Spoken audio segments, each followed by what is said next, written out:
Bismillah. We will start. You are most welcome in the 2025 International Virtual Conference for Technovation and Technoleadership for AI and Economic. We will start the third session about the smart cities and urban life. We will start with Mr. Ben Hoskisson, Chief Digital Officer, Managing Director of Glade India and Glade's Consulting. Mr. Ben,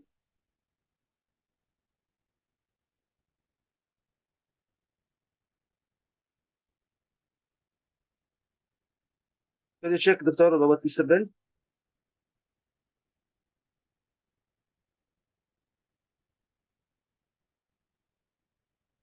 What? Dava? Mr. Ben, yes, our first speaker. No. مستر دافا ريبو في الحين ابعث لك الاجنده الجديده. Good morning. اي Yes, good morning to you. Good morning. Hi, this is Dave Robow with National Energy.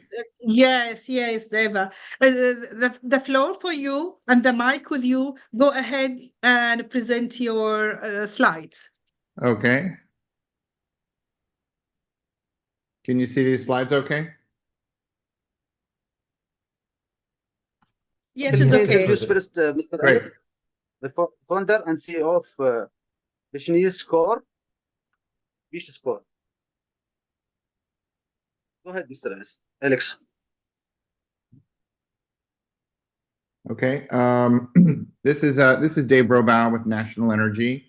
You can see my slides. I'll go ahead and I'll get started. Yes.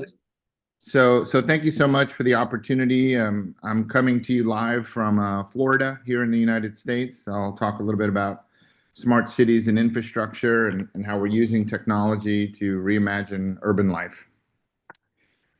So when we look at smart cities, it's obviously a lot of things to consider, how we move people, how we provide energy, the data that's being collected to really improve the urban experience for residents of the city. So there's a lot to consider. So when we take a little bit of a closer look and we focus in on some of what we consider to be the critical infrastructure, really, of any city, we need to think about, how power is being generated, how we're managing waste and recyclable materials within the community, how we're treating wastewater, right? So cities, businesses, industrial applications all use water. So we need to be able to treat that water and then provide, clean, potable water to fulfill the requirements of the city. And then the other thing we look at is transit. How do we move people around? What are the mobility options to get people to work, to school, to wherever it is that they need to go? So we look at all of these functions through the lens of smart cities. What we do specifically at National Energy is we focus on garbage, on municipal solid waste. This is a sector that many communities ignore. They take this material and they put it in a truck and they send it to some big mountain someplace, and that's how kind of waste is managed within the community. But we really look at garbage a little differently. We look at it as an underutilized resource. So lots of different opportunities to do different things that are needed within a smart city. So that's what we'll be talking about here today. So my background, I'm an environmental scientist. I've been in this career field for about 23 years. Most of my career has been with the U.S. military, with the Air Force. And the military would manage waste in something called a burn pit. So this is an example in this photograph here. A burn pit is nothing more than a hole in the ground where we threw our garbage in and we lit it on fire. So as you can imagine, a very archaic way to manage waste.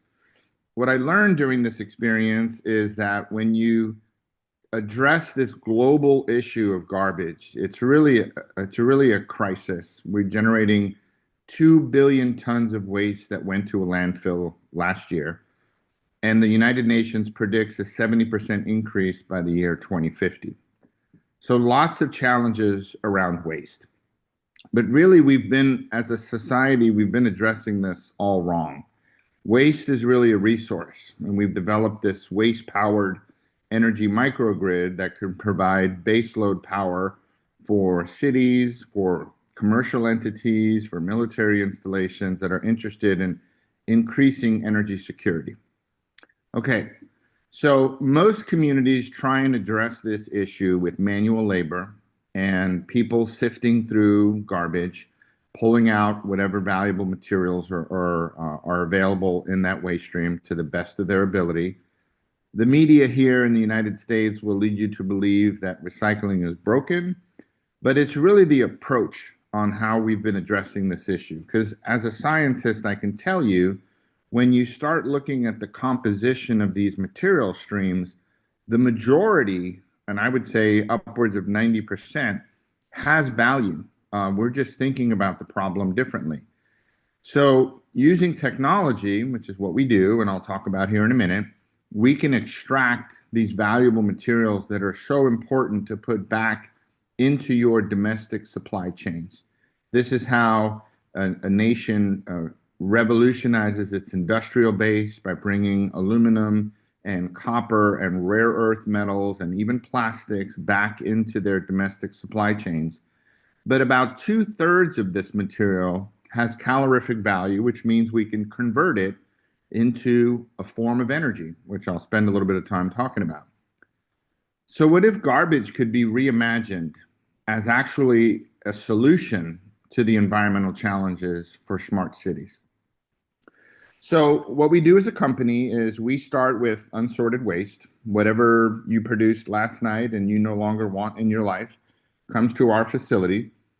We use artificial intelligence and optical scanners to classify this material as it comes across a conveyor belt. The AI works in tandem with machine learning robots that are doing the extraction of these high value materials. So we don't have people in this part of the process. These are robots that are handling the material and pulling out these valuable resources. And really what we're trying to do is we're trying to isolate the organic fraction that's in the waste stream. So this could be upwards of 65% of all of the material, things like food waste, yard waste, paper products, cardboard, greasy pizza boxes that we produce here in the United States. All of this material should not be going to a landfill to create methane and impact our climate security, and instead should be produced into a fuel to be able to provide renewable baseload power. And that's really what we're after. So this is a representation of what it looks like. The waste material comes in through here. This is all unsorted material that was headed to the landfill. We're pulling out these valuable resources that go back into the industrial supply chains for communities. And then we're extracting we're producing this engineered fuel from the biomass, from those cellulosic waste products that are already in the waste stream. We can produce this very versatile biomass. I'm going to spend a minute talking about this. So when you look at the 5 forms of renewable energy, wind and solar get a lot of attention. Geothermal, hydro, biomass, they all have a place. But when you try and produce baseload power, this is where it gets interesting, because wind and solar are both intermittent, right? So the sun doesn't shine all the time and the wind doesn't always blow.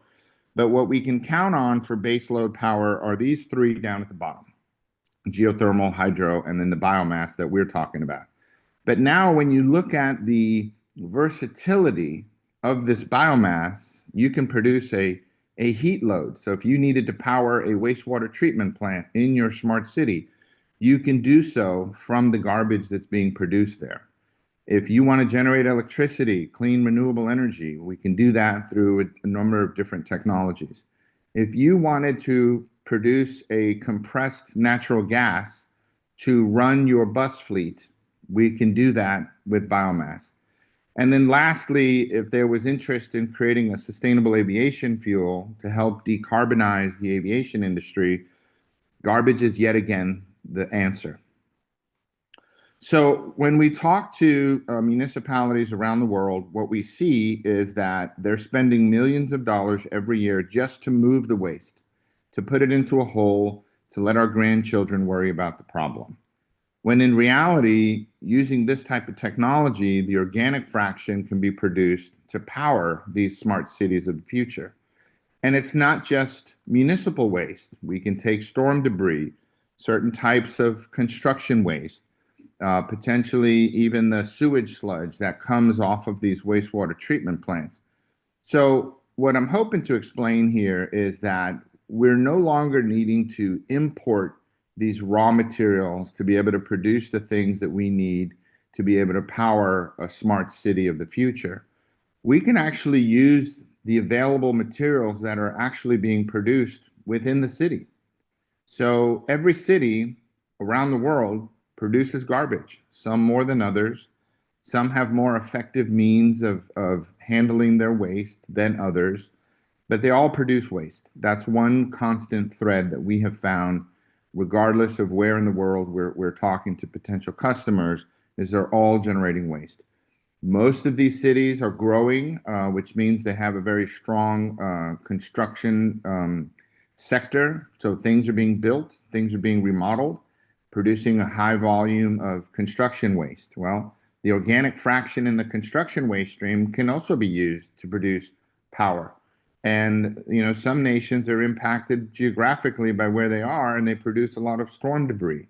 A lot of this is vegetative debris, which is a great feedstock for what we do. And then finally, all cities are processing wastewater and purifying that to produce potable drinking water for the communities. These are all excellent feedstocks to be able to produce this engineered fuel product. So effectively, what we're trying to complete is compare the carbon intensity of different transportation fuels. So let me explain what we're seeing in this graph. So these fuels are some of the more traditional fuels that you're used to seeing. So you have gasoline in here, you have diesel. This 0 here represents the barometer here. So everything to the right has the carbon intensity for all of these different fuels. You can see some are cleaner than others. Battery electric vehicles are going to be cleaner than, sulfur diesel trucks, as an example. But here's where it gets somewhat interesting. When you look at these feedstocks down here towards the bottom, these all have, well, most of these have a negative carbon intensity, which means that carbon is being emitted somewhere along the supply chain. In the example of food waste, which is what we spent a little bit of time talking about, food waste actually has a negative carbon intensity. And that's because normally that food waste would go to a landfill, and through the natural decomposition of organic material would release methane into the environment. And we're circumventing that process by eliminating the need for that landfill and actually reducing the emissions that would have come from whatever fuel we're displacing. So these fuels have a negative carbon intensity, which a lot of communities are very interested in ultimately getting to net zero. Excuse me. So this is just another graphic representation. What I find interesting about using garbage as a feedstock is we're not extracting natural resources. We're not mining them, like you are with, some traditional fossil fuels. These are feedstocks that are already available. We're spending millions of dollars just, burying them to create problems for future generations, when in fact, we should be advancing recycling to the point that we can solve two problems with the same technology. We can mitigate the impact of solid waste in landfills, and we can also mitigate the impact or the need to burn fossil fuels with the same resource. And that's what gets us excited about, going and talking to different audiences and seeing how we can use smart solutions to create smarter cities and create a better environment, really through leveraging technology. So those are the remarks that I had prepared for today. I love to stay connected with audiences all over the world. I'm on LinkedIn if that's of interest. But I don't know if we have Dr. Hanadi. I don't know if we have time for questions. But there's nothing I love more than talking trash. So if we have time for that, I'll turn it back over to you. Yes, of go course, we ahead. have to. Yes, go ahead, Mu'nis, Dr. Mu'nis. Because the other presenter is till now it's disappeared. I don't know where is Alex. Daiva, it's very nice presentation. You're talking about the wastage, the wastage, and it is a most important things. If you don't mind, can you provide us with more outcomes about this presentations? Because we have plenty of time till the other presenter joining us. Sure. No Q&A, only the open discussion between you and between the speaker. While your speaker it's not yet arrived, then you can have the floor to present what you prefer. Okay, let me go back because I went a little fast because I was really interested in keeping time. But let me talk about this because this is an important part of the whole process. So what we have found is the composition of the waste. You know, as scientists, we really look at it as, you know, what category are these materials, and do they have any calorific value that can be used as a suitable fuel? So what I've found is every community, their waste composition is slightly different. You know, culturally, their waste products are different. How they package things is different in India as opposed to in Los Angeles, let's say. So, well, and the other thing that we found is the person generating the waste, the composition changes pretty significantly. So we're in Orlando, Florida, and we're looking at the theme parks and their interest in being able to reduce their landfill costs because they have to truck their waste far away and they spend a lot of money to move the material. So what we found is this same waste composition, this pie chart changes dramatically for a guest that's visiting a theme park. As you can probably imagine, lots of food waste. So this 14.6, which is kind of a global average, or actually an average for the United States, the food waste is closer to 42%. And then the paper products that are used, you know, in the food and beverage areas of the theme park are also much, much, much higher. And then when you go to communities where there's a lot of hospitality, I'll give you another example in Florida, Key West, which is a project that we're developing. Key West has a lot of hospitality. You get cruise ships through there, you get millions of tourists. They're generating a lot of bottles, a lot of metal cans, you know, used beverage containers is what we call them in the industry, as you can imagine. So this waste composition starts to change based on the customer. So what we have developed is a mobile version of what we do with the AI classification.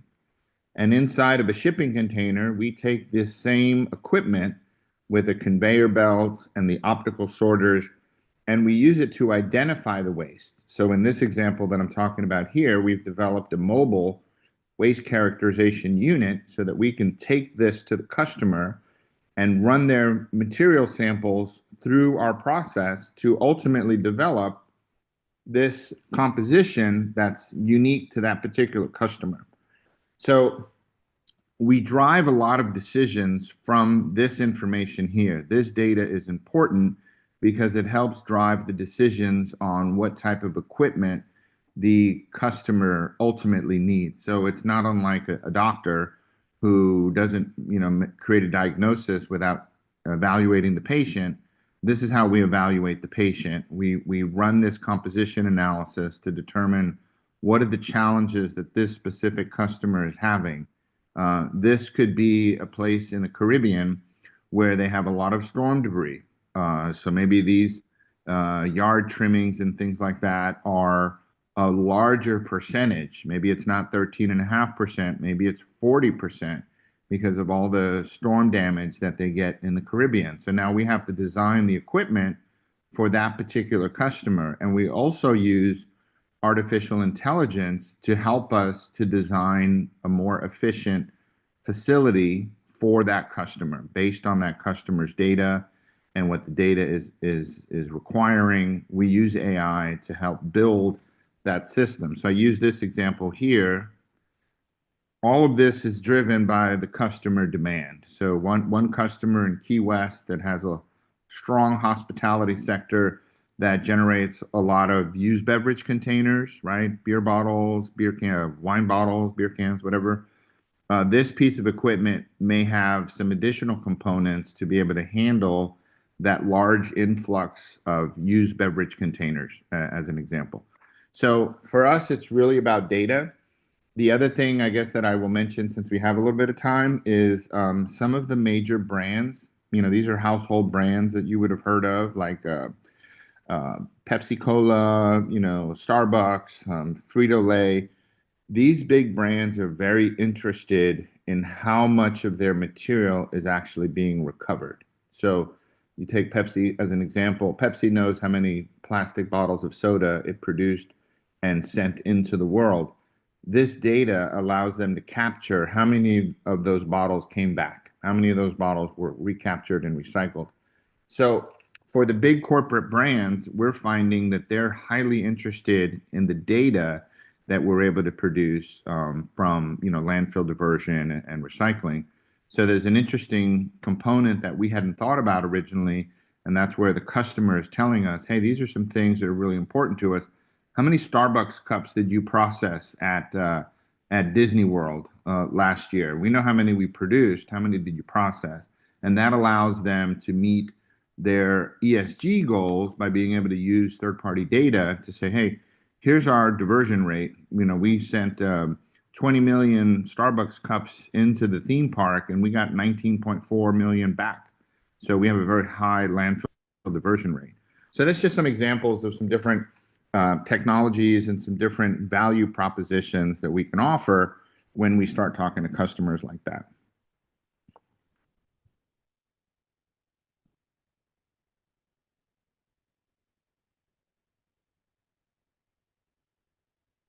Any other questions?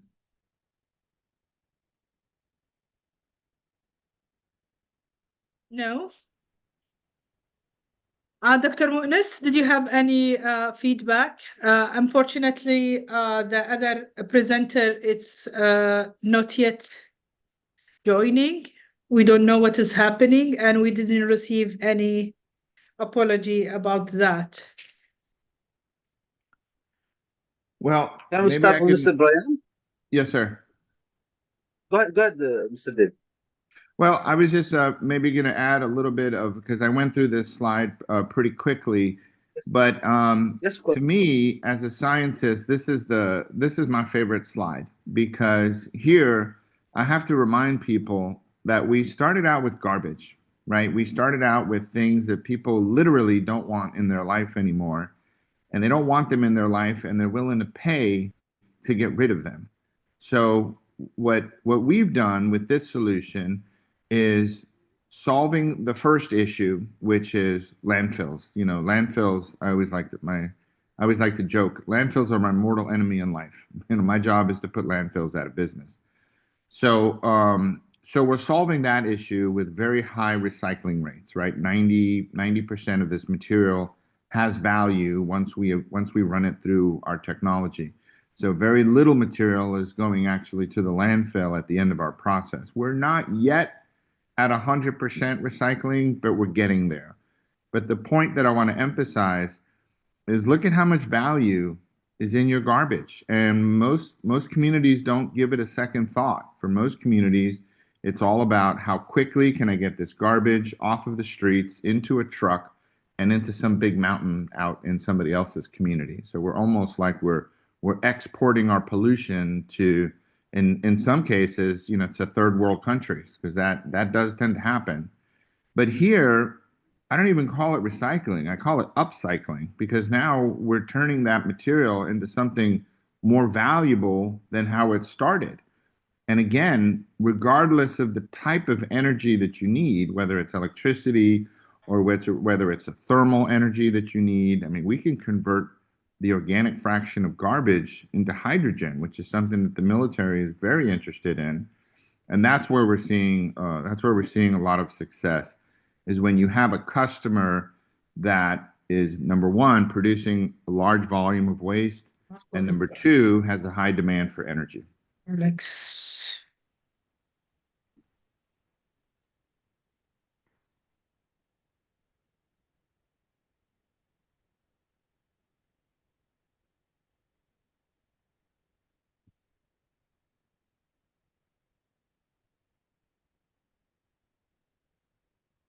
Okay, thank you so much, Mr. Dave. Absolutely. You're welcome. Thank you. Thank you for the opportunity. I'm going to give you back the screen. Okay. Mr. Dava, I would like to ask, did you use the AI implementation of AI in your research or in your projects for the wastage or robotic? Yes, and yes. Because now most of the surfaces through the world, they're using robotics, and I don't know if maybe the full process for the wastage, you take it, for example, from the Germany and you throw it in Afghanistan, then you need to have some a quick machine using the AI. That's right. So, a few years back, this technology really didn't exist. About a decade or so, artificial intelligence started to enter into this sector. And the AI is incredibly efficient. I'll give you some statistics in identifying the material as it comes across a conveyor belt. So what we used to do before artificial intelligence is we had human sorters, right? So we had people that are on both sides of a conveyor belt, and you have waste that's moving across, and people were picking out waste by hand. Yeah, Exactly. generally about 30 picks per minute is the average for the industry. So now, with the combination of artificial intelligence to be able to identify the material and then the machine learning robots to do the extraction, we went from 30 picks per minute to about 65 picks per minute. And the accuracy almost doubled. So the technology has advanced to the point where it's driving down the cost and helping us to reduce on the operations of these facilities, because of the advancements in artificial intelligence and machine learning robots. So those two technologies working together have really helped to drive the cost down from an operations perspective. Will be perfect. Is this one implemented in the United States in some cities? Is this one investment from the private sector, or this is a governmental sector? Yeah, those are two great questions. So we work with a technology provider that has this in about 5 different countries. I think there's about 100 or so, 105, I think, cities where this is being implemented now. I think the part that is relatively new is being able to use this engineered fuel as a drop-in replacement for fossil fuels. That part is still relatively new, but the AI has been in this industry for about 7 or 8 years, I guess I would say. And it's having a huge impact, because you can also go in and you can retrofit an existing facility, and now you have robots working next to their human counterparts. We call them cobots. And then now that's bringing down the cost as well. These robots are about $80,000. So the return on investment is pretty significant. Plus, you're keeping employees safe. The people aren't losing their jobs, they're just changing jobs. So you go from a human picker to a technician. So now you're more of a mechanic, maintaining this equipment. So it's just a safer job. We've elevated the workforce from those menial, dangerous and dirty jobs into some other kind of higher tech jobs. The risk management in the projects. Yes, and that's a great example. So reducing the risk, this is one of the highest industries for insurance. I think it's in the top 5. So being able to take humans out of that dangerous working environment, and it's no different than what we've done in the agricultural industry or in the automotive industry. Robots have been in those industries for over a decade, and they're keeping employees safe. So from a risk mitigation perspective, robots are a great application. Anytime you have a job that is monotonous, dangerous, and dirty, there's a robot engineer working to replace that position. Yes, but sometimes the robotics or implementation of AI in such sectors, say specifically in wastage management, consume a lot of budget, and some government try to afford using that instead of using the AI or latest technology instead of using the workforce. Yeah, that's a good point. Depending on where you are, I can say we've been looking at some projects in the Caribbean where, $10,000 a year buys you a full-time employee. So now you want to bring in an $80,000 robot. There's a hard business case there. But I can tell you in the United States and all the projects that we're evaluating here domestically, the return on investment is typically 1 year, sometimes 1.5 years. But it's a good point, depending on where you are in the world and the standard of living, these can be pretty significant investments for some communities. Will be perfect. Really, it's so interesting presentation. And as I know in other sectors, let's say before these sessions, there are health tech, they describing about their inventions and how they implementing their inventions from inventions to be a product in the market. And they inverted inside the hospitals. And most of the hospital occupied those inventions. But unfortunately, the problem sometimes it's about budget-wise because not most of the government would like to change their way and their tools and convert it to updated tools because this is a cost-wise. Yes, it's a good point. Cost can be a barrier to entry for new technologies. So what we try and do to help mitigate that is we can provide these as a service. So what I mean by that is wastage removal. Those are things that communities have to pay for. They're not luxuries. So oftentimes what we can do is we can enter into a long-term service contract with the municipality. These would be 20-year contracts, and the 20-year contract allows us to go out and secure the financing because it's a contract, and we can bring these with no cost to the actual customer. We basically secure the financing backed by the contract that we have, and we can basically provide these owner financing, if you want to refer to that term.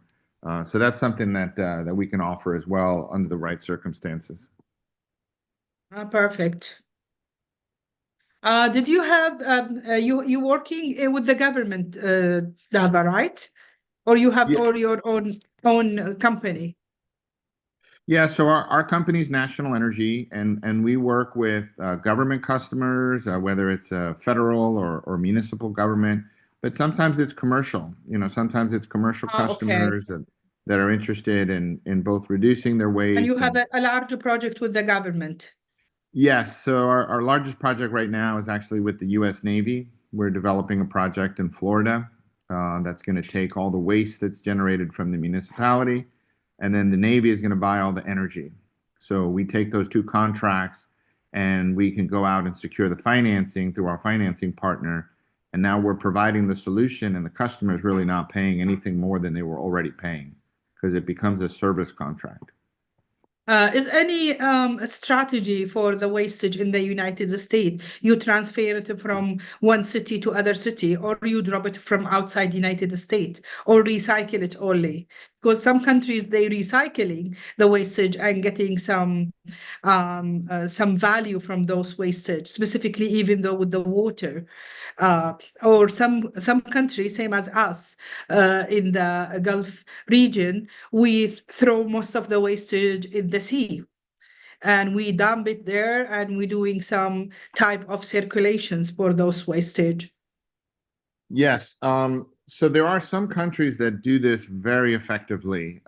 Sweden is a good example. Sweden actually imports some waste from other countries. Japan has really done, phenomenal things. Germany is another leader in this sector. The United States has lagged. It's lagged behind for decades, mainly because up until recently, the United States was wholly dependent on China. China was the world's recycling bin, and they were buying waste from all over the world to include the United States. So for decades, the US just didn't make any infrastructure investments because China was the world's recycling bin. So now China passed a law in 2019 and they no longer import any waste material. So now the United States is a little flat-footed because they're struggling to keep up with, kind of what's happening. And that's what I was saying in my presentation, that communities all around the United States have stopped recycling because they don't have the infrastructure to be able to handle that material because they've been so reliant on other countries for so long. And that's not just a US problem. There were a lot of countries that were relying on China to take in all of their imported waste. So, But what so about now, for you? You are based in Florida, right? yes, You are we're based in based in Florida Florida. with Patrick, right? Correct. Yes. Patrick and I are Did you actually in the same working? building. Yes. Did you working together? Yes. Yeah. He runs the Ah, incubator there for all the startups.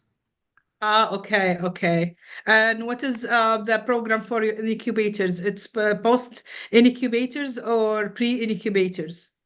Yeah, so it depends. There's all kinds of different companies in the incubator there. So it's called CoLab, Can you give CoLab little bit, Pensacola. because still we have 10 minutes. Can you give us more detail about the incubator? Because also Dr.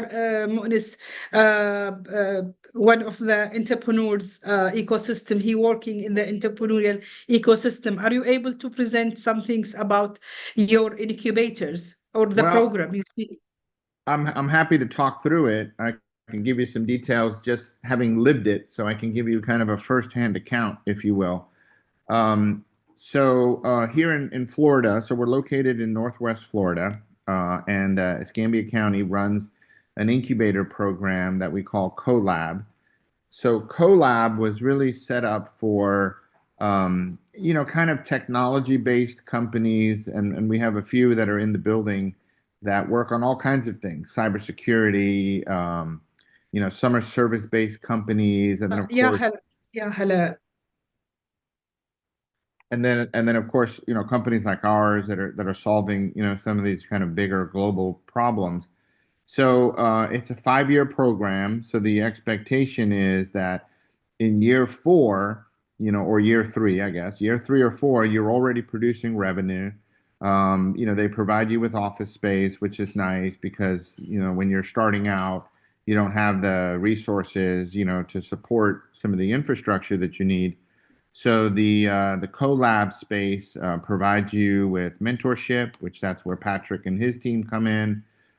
They give you support when it comes to starting your business, from a legal perspective, accounting, all of those other things that you need to have when you're starting a company.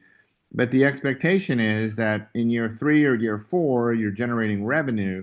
And then year 5 becomes your last year in the incubator. And then at that point, and that's where we are right now, we've actually secured another space that we're moving into early part of next year.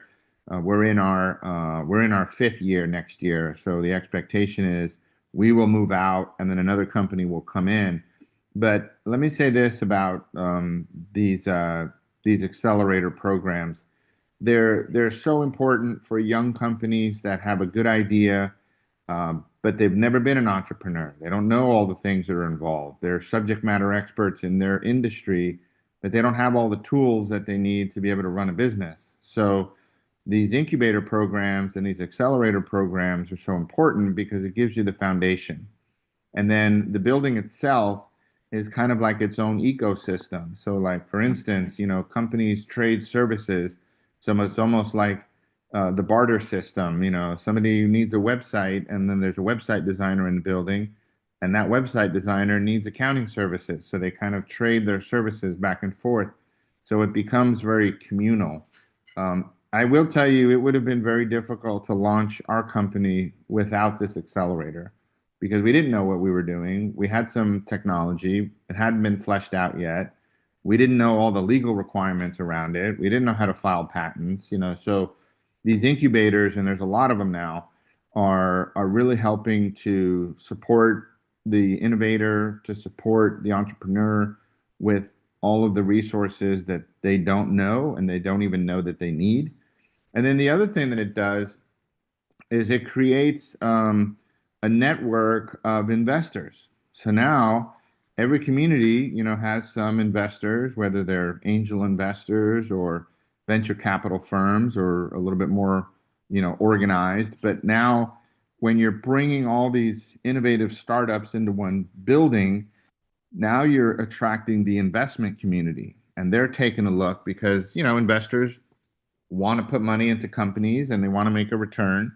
So now they're looking at these accelerator programs as a way to be able to invest and diversify.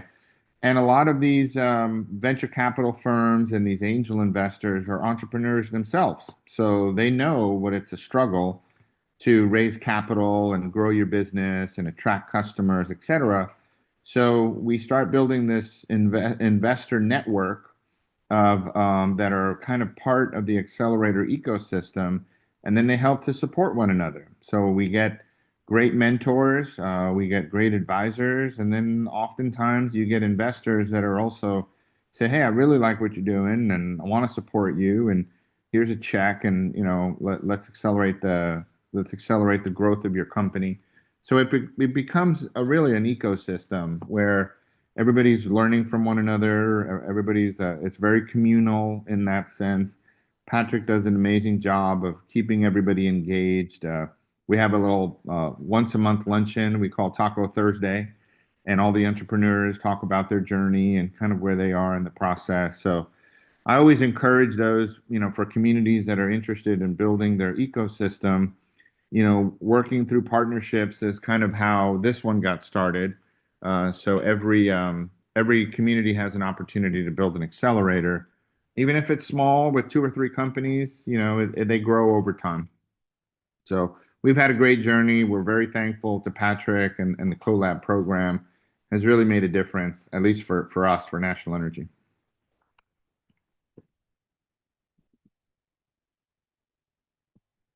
Thank you. Thank you so much, Mr. Dave. Yes, sir. Yes, thank you so so much. Really, we so interesting about your collaboration. We're looking for collaboration with Kuwait government. Specifically, we have plenty of wastage to be transferred from Kuwait to other countries. And we will contact Patrick to alert you while you're working. Are you co-founder with Patrick, or you have your own company? Yeah, so I'm representing National Energy, but just giving you the backstory for the CoLab, which is what Patrick runs. Patrick runs the accelerator program that I just referenced. What is But the no, specialties in Florida? There are plenty of incubations and accelerator in Florida. Florida is so leading on that. I have many friends there. Yes, the entrepreneur ecosystem in Florida has definitely grown over the last decade or so. Exactly. Boston and Silicon Valley gets a lot of the attention, but Florida's holding its own. And also, I have many friends in University of Florida, UCF, Right. Professor Tom O'Neill, and many inventors and keynote speakers. And they have a many acceleration program. Are you working with the NSF or not?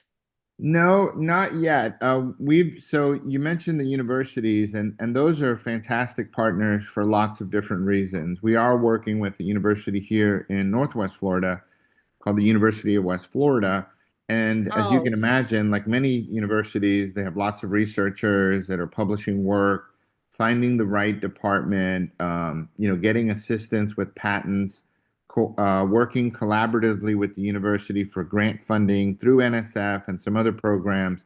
We're not working specifically in the NSF program, but similar programs like it. Will be perfect, because in NSF, it's a very, very good donor. And USF is working with NSF. They have a large program about the innovations, and they have a many acceleration program funded by NSF. And as I mentioned for you, there are many accelerators and many incubators in Florida. It's a great attention about Florida. Right. We need to form some collaborations with Kuwait so we can. Yes. Will be happening soon. Specifically, my country is also investing in smart cities, and it's related to our vision, Kuwait Vision 2035. Then we will open some discussions, and we will doing some meeting after the conference. Excellent. Thank you so much, Dava. Any feedback, Dr. Mu'nis? No, thank you so much. Thank you. Thank you again for Mr. Dave. Excellent. Thank you so much. I appreciate the opportunity. Thank you so much. Catherine, do you have any who is in my room? Is any feedback or any questions? Mr. Dava still with us? Yes, and I'm still here. He have a great presentations and a great information. Really, we saw interesting, and specifically when you're talking about the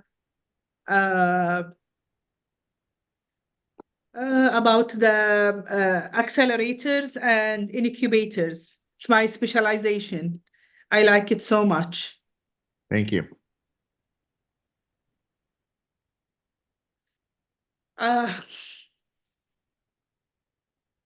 Maybe we can the remaining time, it's only 5 minutes. Let me see. Catherine? Yes. Do you have any feedbacks? Oh, I liked it. It was very clear. I thought it was really, really good. But I don't really have any questions. No, just your opinion. No, I thought it was very good and very clear. Because it is good also for your product and your company to collaborate with accelerator, because we will accelerate your product to the market, as well as there are many training courses about the accelerator, and you can expand and doing a lot of engagement with collaboration with academic institutions, or with the public sector, or with the government, or private sector. This is the reason why, because it's my close friend Patrick have a good accelerator. It's a friend of Dava. Wow. Yeah. I will look into it and see how we apply. Thank you. And also, Dr. Hari, thank you for the platform and connecting everybody. It's amazing. Yes. It's also very hard to do these things.